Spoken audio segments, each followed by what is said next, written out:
Hey guys, I'm going to show you how to change the key fob battery on this style of Dodge, Chrysler, and Jeep fob. So first off, we're going to go ahead and push this little slider piece right here.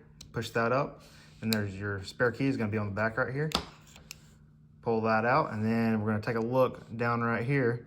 So this is where the key came from. So then we're going to pry just right here. Right here, put your key into the corner right here. That'll just pop up just like that. So then we're going to work the key around. And then we're going to take our battery out just like this. So you can use the key again for this. Just pop it out like this. And this is a CR2032 battery.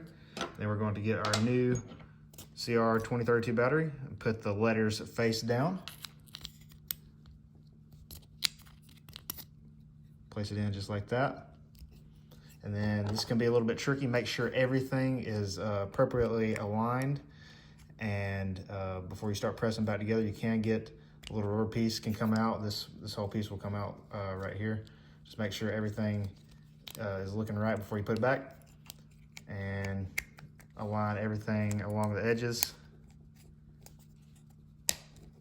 Make sure everything pops back, and then we'll place our key back in the correct way. And there you go.